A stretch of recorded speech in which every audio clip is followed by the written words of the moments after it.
The Galactic Council station hung in space like a massive jewel, its crystalline structures reflecting the light of 3 distant stars. Inside its grand chamber, representatives from 40 different species sat in their designated sections, each area designed to accommodate their unique physiologies. The air hummed with translation devices, converting thousands of languages into comprehensible speech. Tamin walked into the chamber with measured steps, his simple black suit a stark contrast to the elaborate robes and armor worn by the other delegates. He was a human, and humans were new here, very new. His face remained calm, almost pleasant as hundreds of alien eyes turned to study him. Some showed curiosity, others contempt, but most showed nothing at all. To them, he was insignificant. Behind him, Hyejin carried a small data pad, her role as his assistant seemingly simple. She was younger, perhaps in her late 20s, with sharp eyes that missed nothing. As they approached the human delegation's modest section, she leaned close and whispered, "They're staring." "Let them," Tamin replied softly. His voice carried no emotion, no anger, no fear, just a statement of fact. The chamber's massive doors sealed shut with a deep boom that echoed through the space. Chancellor Cora, an ancient being whose species had founded the council millennia ago, raised one of her 4 arms. The gesture brought immediate silence. "We acknowledge the presence of the Terran delegation," she announced, her voice translated into every language simultaneously. "Humanity has requested full membership status and seeks trade agreements with established council members." A rippling sound moved through the chamber. It took Tamin a moment to realize it was laughter. Not the friendly kind. Councillor Vraxith rose from his seat. He was Scalaran, a species that resembled Earth's ancient dinosaurs if they had evolved into something larger and far more aggressive. His scales were deep crimson, and his eyes glowed with an inner fire. "Trade agreements?" His voice was a growl. "What could these primitives possibly offer us?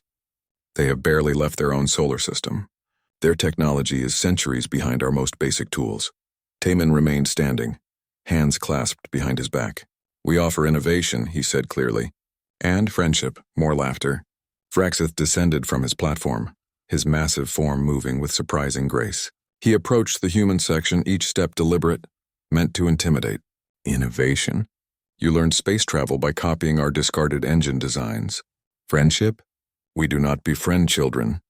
"Then perhaps it is time you learned to see beyond first impressions," Tamin replied. His tone remained neutral, professional. This only seemed to anger Vraxith more. Ambassador Kelmara, an insectoid creature with thousands of faceted eyes, clicked her mandibles. "The Scalaran speaks truth. Humanity entered the galactic stage barely 50 years ago. You have nothing we need, and your demands for equal standing are amusing." Hyejin's hand tightened on her datapad, but Tamin showed no reaction. He had expected this. Earth's intelligence had warned him that the first council meeting would be hostile. Most species faced decades of proving themselves before gaining respect. But Earth did not have decades. Resources were limited, and humanity needed access to galactic trade routes now. "We ask only for fair treatment," Tamin said. "Nothing more, nothing less," Vraxith laughed, a sound like rocks grinding together. "Fair treatment is earned, human.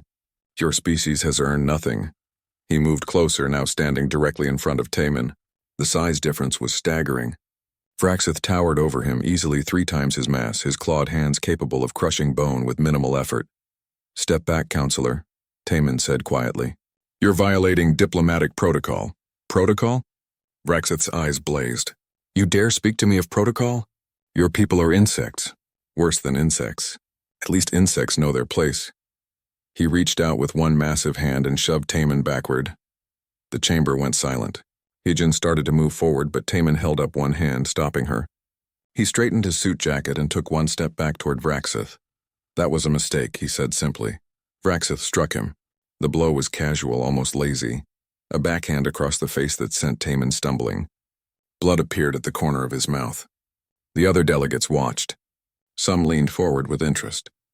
Others turned away, uncomfortable but unwilling to intervene. This was how things worked in the council. The strong dominated. The weak submitted or left. Tamin touched his lip, saw the blood on his fingers, and looked up at Vraxith. His expression had not changed. Still calm, still controlled. This seemed to infuriate the Scalaran even more. "Kneel," Vraxith commanded. Apologize for wasting the Council's time, and perhaps we will allow your species to exist in our empire as servants." Taman wiped the blood from his mouth with the back of his hand. He straightened his shoulders and met Vraxith's gaze directly. "No." The word hung in the air like a challenge. Vraxith roared and grabbed Taman by the front of his suit, lifting him off the ground and throwing him across the chamber. Taman's body hit the wall with tremendous force. He slid down and lay still for several seconds. Hyejin took one step forward, her hand moving towards something concealed in her jacket. But again Taman raised his hand. Slowly, deliberately he stood up. His suit was torn. Blood ran from a cut on his forehead, but his eyes were clear, focused, and utterly unafraid. "The Galactic Council has 3 hours," Taman said. His voice carried through the silent chamber without need for amplification. 3 hours to issue a formal apology and appropriate reparations for this assault on a diplomatic envoy. If this does not occur, there will be consequences. The chamber erupted in laughter again, louder this time. Vraxith threw back his head and roared with amusement. "Consequences? What will you do, little human? Send your primitive fleet against us? We could erase your planet with a single armada." Taman said nothing more. He turned and walked toward the exit, Hyejin falling in step beside him. His gait was steady despite his injuries. As the massive doors opened, he paused and looked back at the assembled council. 3 hours, he repeated. Then he left, the doors sealed behind them. In the corridor, Hyejin immediately activated her communicator, her fingers moving rapidly across the encrypted interface. "This is Designation Nightfall," she whispered urgently into the device. "Protocol authorization requested." "Repeat. Protocol authorization requested." The response came immediately, a voice distorted by encryption. "Authorization code?" Hyejin glanced at Taman, who nodded once. "Alpha 77 Omega," she said. "The diplomatic option has failed." There was a pause. Then, "Protocol Nightfall authorized. May God have mercy on their souls." Taman continued walking, leaving a small trail of blood droplets on the pristine floor. Behind his calm exterior, something ancient and terrible was awakening. Something the galaxy had never seen before. Something they should have feared from the moment humanity reached for the stars. The 3-hour clock had started ticking. The human delegation ship was small compared to the massive vessels that surrounded the council station. Inside, Taman stood before a mirror in his private quarters, slowly removing his torn diplomatic suit. Hyejin had left him alone, understanding that he needed these moments to prepare, to remember. His reflection showed a man in his mid-30s with an ordinary face. Brown eyes, black hair, average build. Nothing remarkable. That was the point. But as he unbuttoned his shirt, the ordinary image fell away. Beneath the fabric, his skin was marked with scars. Not the random scars of accidents or violence, but precise lines that formed patterns. Surgical scars. Enhancement scars. He closed his eyes and remembered. 20 years ago, Earth had celebrated first contact with alien life. The news broadcast showed smiling diplomats, politicians giving speeches about humanity's place among the stars, children waving at the sky. It was supposed to be the beginning of a golden age. Instead, it became a nightmare. The Scalaran scout fleet had appeared without warning over Earth's mining colonies in the outer system. They did not hail. They did not negotiate. They simply opened fire. Thousands died in the first hour. Tens of thousands in the first day. The colonies were erased, turned into debris fields and frozen corpses. Taman's brother Daiho had been stationed on Europa. He was a mining engineer, a peaceful man who wrote poetry in his spare time and dreamed of seeing alien worlds. His last transmission was 3 seconds of screaming before the communication line went dead. Earth's military had responded, but their weapons were primitive compared to Scalaran technology. Ships burned. Stations fell. For 3 weeks, humanity faced the very real possibility of extinction. Then something changed. The Scalarans withdrew, not out of mercy, but because the Council had finally intervened. The attack had violated several treaties, and while the Council cared little for humanity, they cared greatly about maintaining order. The Scalarans were punished with minor sanctions. Humanity was told to be grateful they had survived. The galaxy moved on, but Earth did not move on. Taman opened his eyes and looked at his scarred chest again. After Daiho's death, after the funerals and the memorials, he had volunteered. So had thousands of others. They understood what the galaxy truly was, Not a place of peaceful coexistence, but a jungle where the strong survived and the weak served. Project Valkyrie had been classified at the highest levels. Every nation on Earth had contributed resources, technology, and their best scientists. The goal was simple and terrible: create humans who could fight the galaxy on equal terms. Dr. Minho had explained the process to all the volunteers. "We will break you down to your genetic code and rebuild you. The pain will be extraordinary. The chances of survival are less than 2%. And if you survive, you will never be entirely human again." 1,000 volunteers had entered the program. Taman remembered their faces, their names, their reasons for being there. A woman whose entire family had died on Titan. A man who had been a teacher before the attack, now driven by rage at what had been taken from his students. A teenager who had lied about her age because she wanted to make the aliens pay. 988 of them died during the enhancement process. Their bodies rejected the modifications, or their minds broke under the psychological conditioning, or their augmented organs simply failed. Taman had watched them die one by one in the medical center's cold white rooms. 12 survived. 12 people who were no longer quite human. Their bones had been reinforced with metallic compounds. Their muscles had been enhanced with synthetic fibers. Their nervous systems had been upgraded with cybernetic implants that let them think and react faster than any baseline human. Their eyes had been modified to see across multiple spectrums. Their bodies could heal from wounds that would kill normal people. But the physical changes were not the worst part. The psychological conditioning had reshaped their minds, removing fear, suppressing doubt, turning them into living weapons. Taman could remember his old personality like a distant dream, the man who had loved music and spent weekends hiking. That person had died in the enhancement chambers and something else had emerged. Admiral Jiwan had been there when he completed the program. She was a hard woman scarred by the war, but Taman saw tears in her eyes as she pinned the medal to his chest. "You and the others are humanity's sword," she told him. "But pray we never have to draw you." For 15 years, Taman had operated in the shadows. He and the other 11 enhanced soldiers had conducted missions that officially never happened. They had infiltrated alien facilities, stolen technology, eliminated threats to Earth. The galaxy thought humanity was struggling to develop space travel. They did not know that human black operations teams were quietly reverse engineering every piece of alien tech they could acquire. When the Council finally offered Earth provisional membership, it was because they believed humanity had finally developed enough technology to be worth noticing.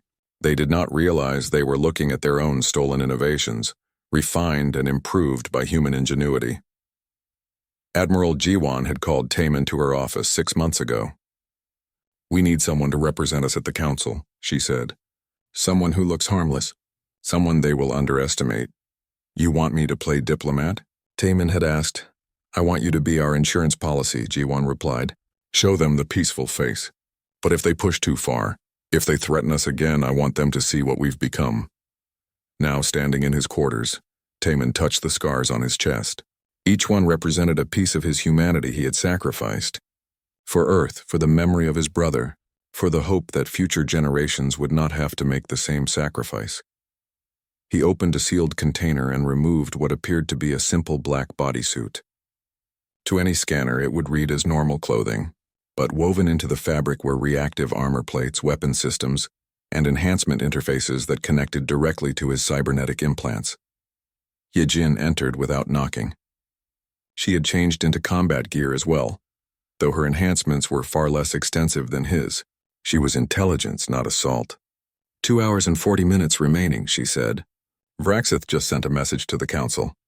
He's laughing about you, calling you a pathetic example of human weakness. Taman pulled on the bodysuit.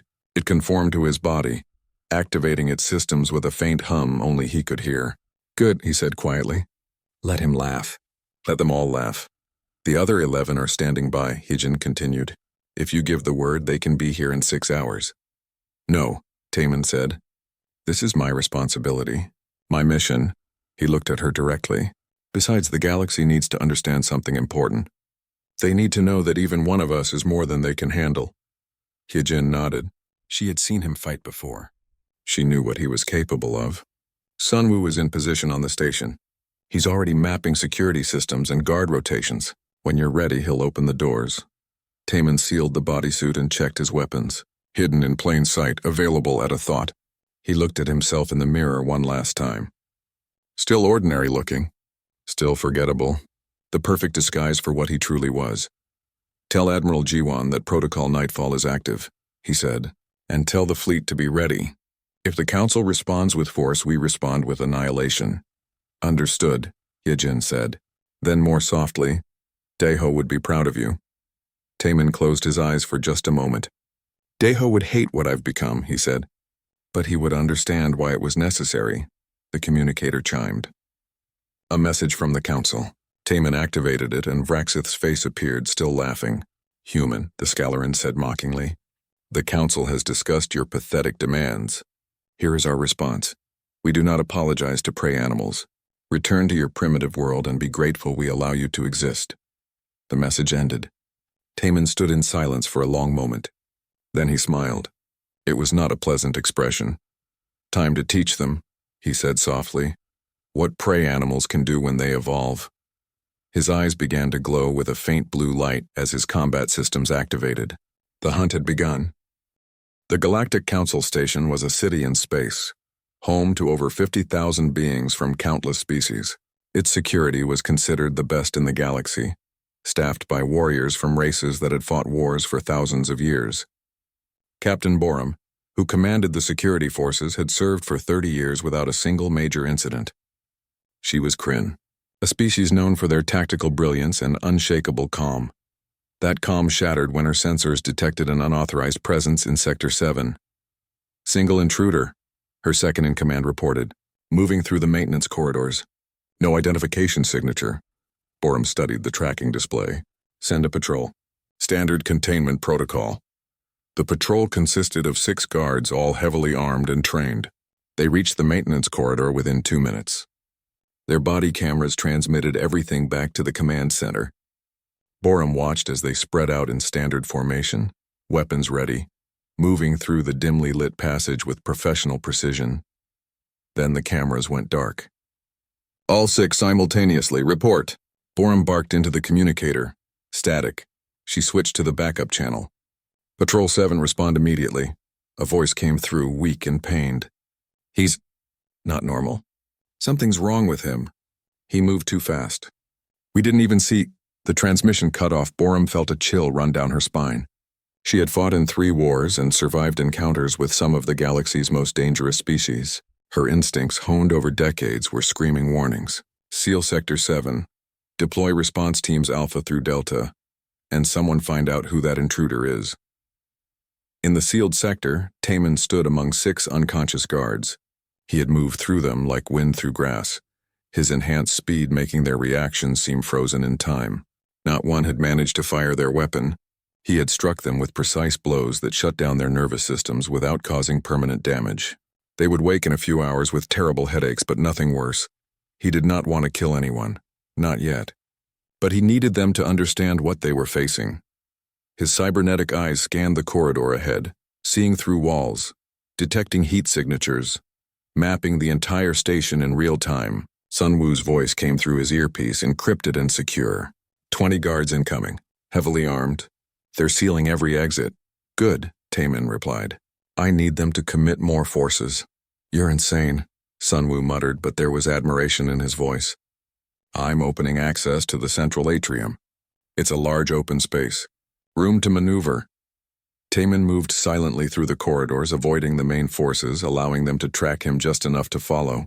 He was herding them, leading them to where he wanted them to be. His training had covered every aspect of combat, including psychological warfare. Fear was a weapon, and he intended to use it. The response teams converged on the central atrium, a massive circular space that served as a junction between different sectors of the station. Gardens grew under artificial sunlight, and a beautiful fountain occupied the center. It was meant to be peaceful, a place where different species could mingle without conflict. Taman stood in the open, waiting.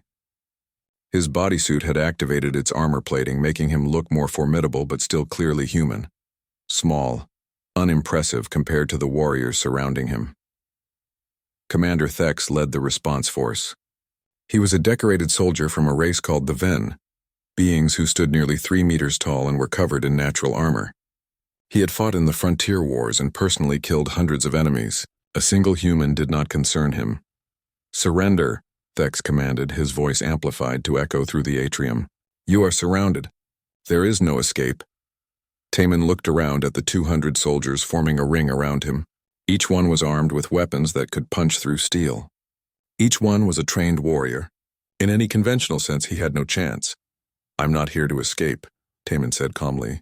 "I'm here to make a point," Thex laughed. "The point is you are a fool." "Open fire!"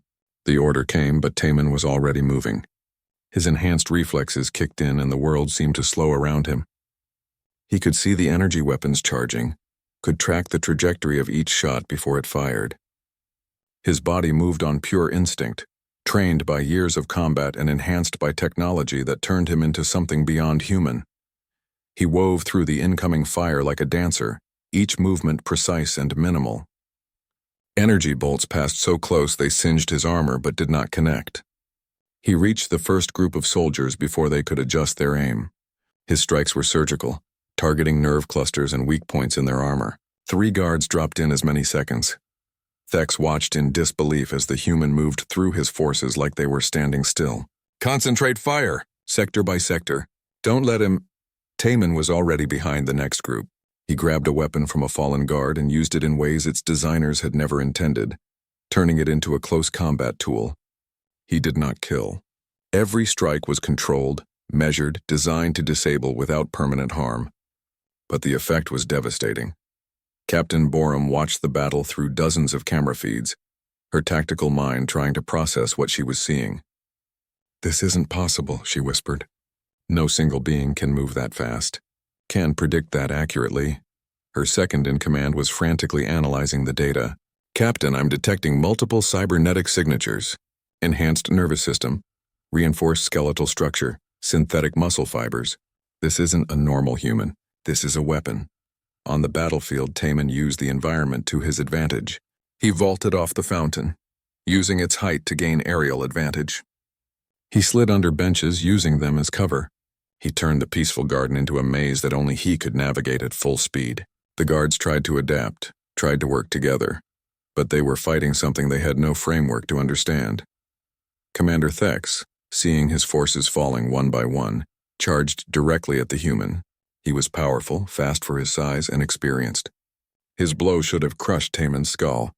Taman caught his arm mid-swing. The shock on Thex's face was almost comical.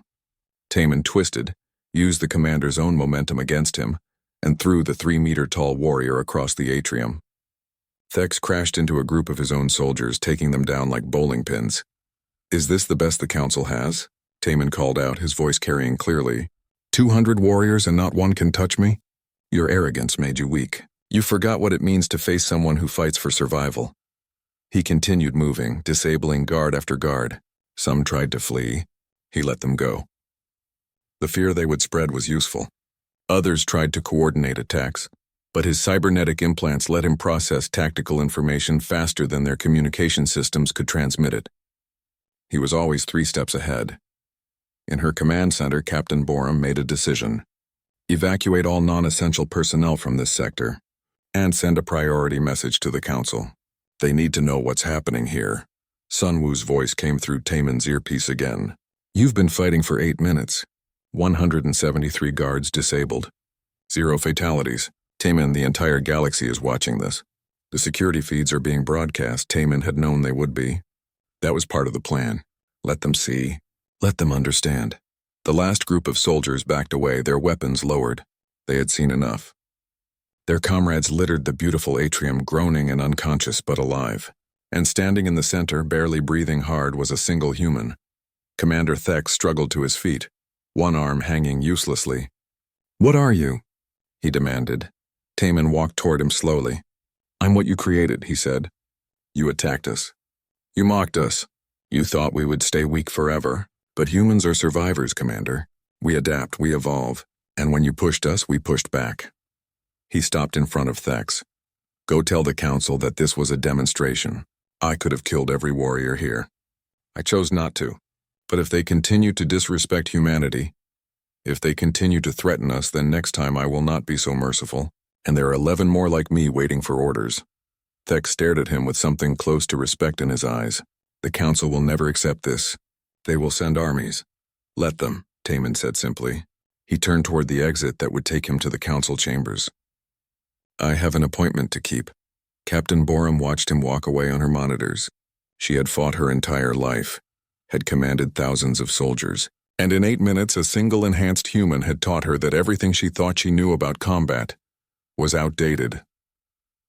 The galaxy was about to learn the same lesson. The council chamber descended into chaos as the security feeds showed Taman's approach. Delegates who had laughed at him hours before now scrambled for the exits. Others shouted for military intervention. Some activated personal shields preparing for combat. The chamber that had been a place of dignified deliberation became a scene of panic. Chancellor Cora remained seated, her ancient eyes studying the monitors with interest. She had lived for 600 years and seen countless threats to the council. But this was different. This was calculated. This was a message, silence. Her voice cut through the noise like a blade. The chamber fell quiet. The human is not coming to kill us. If that was his intent, we would already be dead. Ambassador Kelmara's mandibles clicked nervously. You saw what he did to our security forces. 200 trained warriors defeated in minutes. We must evacuate while there is still time. And go where? Cora asked calmly. This is our station. Our seat of power. If we flee from one human, what message does that send to the galaxy? She gestured to the main screen. Look at him. He moves without haste. He has disabled hundreds of guards and has not killed a single one. This is restraint, not mercy. He wants us to understand the difference. Counselor Vraxith stood at his station, his earlier confidence shattered. He had ordered his personal guard to stand ready, but even they looked uncertain. His communication panel chimed, and Fleet Admiral Knox appeared on the screen. Counselor, Knox said urgently, I have my armada on standby. Give the order and we will reduce that station to debris. Vraxith hesitated. Hours ago, he would have given that order without thought. But now, watching the human approach through corridor after corridor, unstoppable and unhurried, doubt crept into his mind. Stand by, he said finally. Do not fire unless I command it. On Earth, Prime Minister Yuna stood in the war room, surrounded by military advisors and holographic displays showing the situation at the council station. Admiral Jiwan stood at her side, arms crossed, expression grim. Taman has exceeded all expectations, Jiwan said quietly. But if the council responds with their fleet, we will have to commit our forces. Yuna nodded slowly. She was a politician, not a soldier, but she understood what was at stake. How many ships do we have in position? 300 warships, Jiwan replied, hidden in stealth formation around the station. The council doesn't know they're there. Our newest vessels equipped with technology they've never seen. Against how many enemy ships? The Scalaran fleet alone numbers 1,500 vessels. If the entire council commits, we could face 10,000. Yuna closed her eyes briefly. Can we win? Jiwan was quiet for a moment. We can hurt them badly enough that they'll think twice before threatening us again. But at tremendous cost. At the council station, Taman reached the massive doors to the main chamber. They were sealed, reinforced with energy shields designed to withstand orbital bombardment. He placed one hand on the door and activated his suit's communication system. I'm coming in. His voice echoed through the chamber's speakers. Clear the room or share their fate. Inside, delegates looked at each other with fear and uncertainty. Some rushed for the emergency exits. Others stood frozen, unable to believe this was happening. Chancellor Cora remained still, watching. Open the doors, she commanded. Chancellor, that's madness, Kelmara protested. Open them, Cora repeated. If we hide behind locked doors, we admit we are afraid. The council does not show fear. The massive doors began to open, sliding apart with a deep mechanical sound. Taman stepped through and the chamber fell silent. He looked different now. His armor had retracted partially, showing his human face, but his eyes glowed with inner light. Blood still marked his face from Vraxith's earlier attack, dried now but visible. Reminder. He walked to the center of the chamber, moving past delegates who pressed themselves against their seats, trying to stay as far from him as possible. His footsteps echoed in the silence. 3 hours ago, Taman began, his voice calm and clear. I stood before this council as a diplomat. I asked for nothing but respect and fair treatment. I was assaulted in response, mocked, dismissed as primitive and weak. He turned slowly, making eye contact with different delegates. You made assumptions about humanity based on incomplete information. That was your first mistake. He activated a holographic projector and images filled the air above the chamber, footage of the Scalaran attack on Earth's colonies, the burning stations, the frozen bodies, the desperate defense by human ships that were hopelessly outmatched. 20 years ago, the Scalarans attacked us without provocation, Taman continued. Thousands of civilians died. The Council intervened, but not to protect us. You intervened because the attack violated your treaties. You punished the Scalarans with sanctions that meant nothing, and you told us to be grateful we survived. More images appeared. Research facilities. Scientists working on genetic modifications. The enhancement chambers where Project Valkyrie volunteers underwent their transformations. The faces of the 988 who died in the process. We learned something that day, Taman said. The galaxy respects only strength, so we created strength. While you thought we were struggling to develop basic technology, we were reverse engineering everything we could steal from you. While you laughed at our primitive ships, we were building weapons you've never imagined.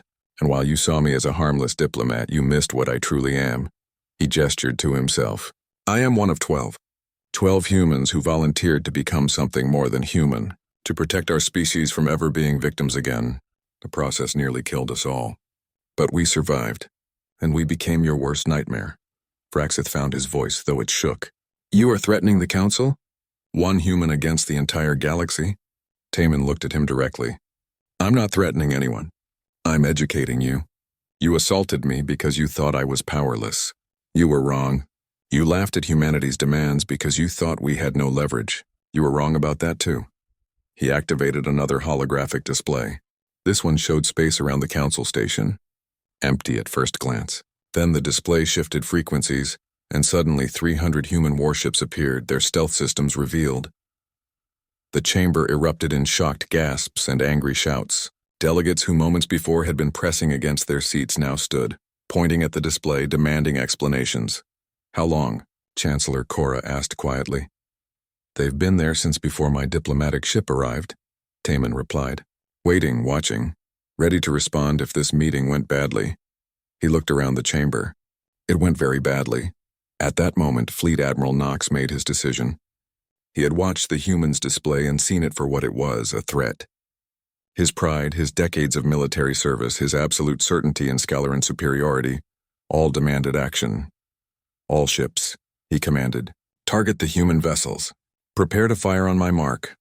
In Earth's war room, Admiral G1 saw the enemy fleet movements immediately.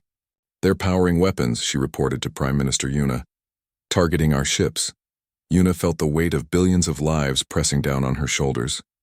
If she gave the order to engage, Earth would be committed to a war that might destroy them. But if she backed down, humanity would forever be seen as weak. Tell our fleet, she said firmly, to target their command ships. If they fire first, we end this quickly.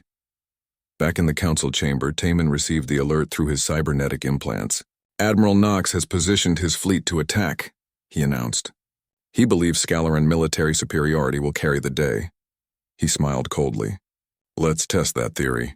Vraxith's eyes widened. Knox, stand down. That's an order. But it was too late. Knox, secure in his flagship and surrounded by 1,500 warships, had already committed. Fire! He commanded. The Scalaran fleet opened fire, thousands of energy weapons lancing out toward the human vessels. The galaxy watched, expecting to see the primitive human ships torn apart in seconds. Instead, the human fleet moved. Their vessels, smaller and more maneuverable than anyone had believed possible, scattered in patterns that seemed random, but were mathematically precise. The Scalaran fire hit empty space, missing every target. Then the human ships returned fire. Their weapons were different, based on principles the galaxy had abandoned as impractical, but humanity had made them work. Kinetic railguns accelerated projectiles to relativistic speeds, focused particle beams cut through shields like they weren't there, and most devastating, weapons that disrupted the quantum entanglement that powered most alien ship systems. 3 Scalaran command ships died in the first volley. Admiral Knox watched in horror as his fleet, so powerful moments before, began to fall apart. The human ships moved like nothing he had ever seen, coordinating with inhuman precision. exploiting every weakness in Scalaran formation and technology. "Retreat," he ordered desperately. "All ships, retreat." In the council chamber, Taman let the battle rage for exactly 3 minutes, long enough to make the point. Then he activated his communicator. "Admiral Jiwan, ceasefire. Let them run." The human fleet stopped shooting. The Scalaran vessels that remained functional fled at maximum speed, leaving behind the wreckage of over 300 ships. The battle was over. Taman turned back to the council. The chamber was silent as a tomb. 3 weeks had passed since what the galaxy now called the Reckoning. The council station had been repaired, its damaged sections rebuilt. The gardens in the central atrium bloomed again, though now they served as a memorial to the 200 guards who had faced Taman. Not because they died, but because they had been defeated so completely it changed how the galaxy viewed warfare itself. Taman stood in the rebuilt council chamber, but this time the atmosphere was different. No laughter, no mockery. The delegates sat in their sections with expressions ranging from fear to grudging respect. Some would not meet his eyes. Others studied him carefully, trying to understand what he truly was. Chancellor Cora stood at the center, holding a formal scroll made from synthetic material that would last 10,000 years. "The Galactic Council acknowledges the sovereignty of the Terran systems," she announced. "Full membership status is granted, with all rights and privileges thereof. Furthermore, the Council issues formal apologies for the assault upon Diplomat Taman and offers reparations totaling 3 trillion galactic credits." Taman accepted the scroll with a slight bow. It was a diplomatic victory beyond anything Earth had hoped for. But the cost of that victory weighed on him like a physical burden. Councillor Vraxith stood moving slowly. The proud Scalaran warrior looked diminished somehow, though his body bore no visible scars. "On behalf of my people," he said, his voice rough, "I offer personal apology. My actions were unworthy of my position and my species. The Scalaran Empire will honor all terms set forth by Earth." It was a stunning reversal.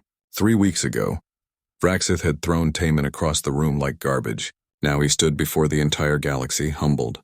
Taman felt no satisfaction in it, only a tired sense of necessity. But not everyone in the galaxy had accepted the new reality. Ambassador Kilmara spoke up, her mandibles clicking with agitation.